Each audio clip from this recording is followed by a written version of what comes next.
జేఎన్పీ TV జనం TV ఇది జానపదుల TV.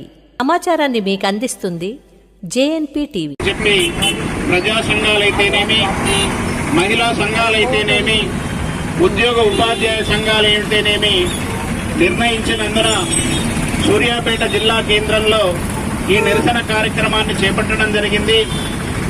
రేపు సుప్రీంకోర్టులో ఈ కోల్కతా డాక్టర్పై జరిగినటువంటి అత్యాచారానికి సంబంధించిన హియరింగ్ ఉన్నందున న్యాయస్థానానికి ఈ దేశంలో ఉండేటువంటి ప్రజల ఆవేదనను తెలియజేయడం కోసం దేశవ్యాప్తంగా ఈ నిరసన కార్యక్రమాన్ని నిర్వహిస్తున్నాం.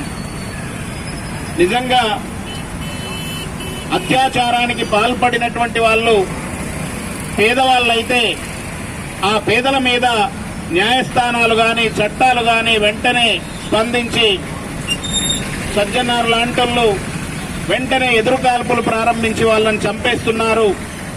కానీ అత్యాచారానికి పాల్పడినటువంటి వాళ్ళు ఉన్నత కుటుంబాలకు చెందిన వారైతే, రాజకీయ నాయకుల కుటుంబాలకు చెందిన వారైతే వాళ్లను కాపాడడం కోసం, సాక్ష్యాలను తారుమారు చేయడం కోసం ప్రభుత్వాలైతేనేమి, ప్రజాప్రతినిధులైతేనేమి ఇవాళ పనిగట్టుకొని ఎవరైతే నష్టానికి గురి అయ్యారో నష్టానికి గురి అయినటువంటి కుటుంబాన్ని బెదిరిస్తూ మీరు కేసును విత్డ్రా చేసుకోండి అని చెప్పి బెదిరిస్తున్నటువంటి సందర్భం కనబడుతున్నట్టుగా ఈ కోల్కతా డాక్టర్ ఘటనలో కూడా అవే కనబడుతూ ఉండడం వల్లనే ఇవాళ ప్రజా సంఘాలం అందరము కూడా అందరికీ ఒకటే న్యాయం అందాలి, అత్యాచారానికి పాల్పడినటువంటి వాళ్ళు ఎంతటి వారైనా కూడా ఒకటే శిక్ష ఉండాలి, ఆ శిక్షను కఠినంగా ఉండాలి అని చెప్పి ఈ సందర్భంగా డిమాండ్ చేస్తూ రేపు సుప్రీంకోర్టు కూడా వెంటనే శిక్షను ఖరారు చేసే విధంగా, ఎంతటి పెద్దవాళ్ళైనా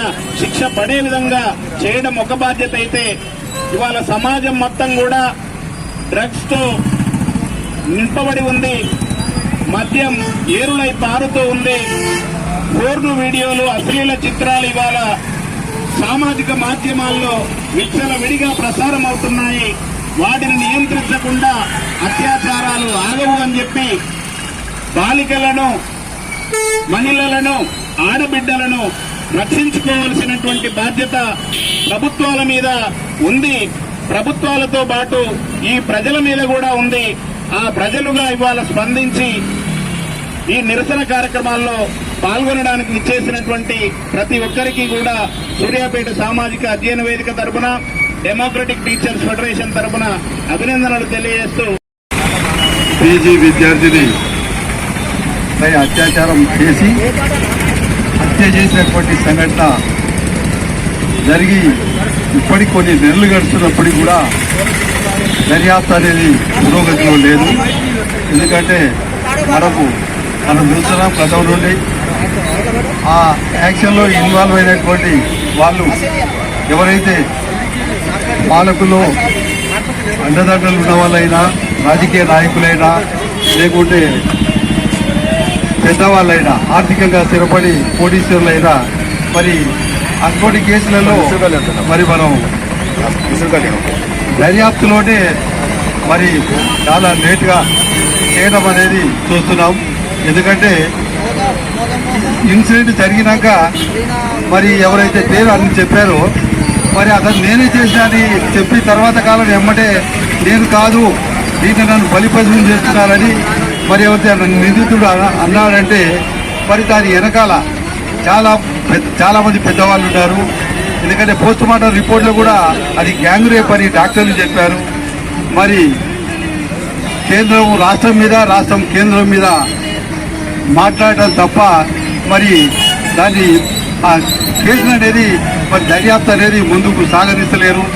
మరి మన దేశంలో పోలీసు వ్యవస్థను చూసినాం. ఎందుకంటే నేరం చేసిన వాడు ఇతర దేశాలకు పారిపోయినా కానీ మరి వారికి లుక్అవుట్ నోటీసు, రెడ్ నోటీస్ ఏదో ఇచ్చి మరి దేశానికి రప్పించి మరి కోర్టులో ట్రయల్ నడిపి శిక్షలు ఖరారు చేసే సంఘటనలు చూసాం.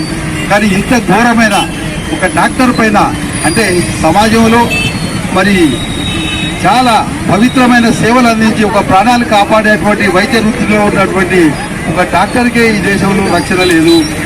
ఎందుకంటే మరి మహిళల మీద నిరంతరంగా అత్యాచారాలు చూస్తున్నాం, హత్యలు చూస్తున్నాం. మరి ఇన్సిడెంట్ అయిపోయిన తర్వాత మహారాష్ట్ర, మధ్యప్రదేశ్లో కూడా ఇటువంటి సంఘటనలు జరిగినాయి.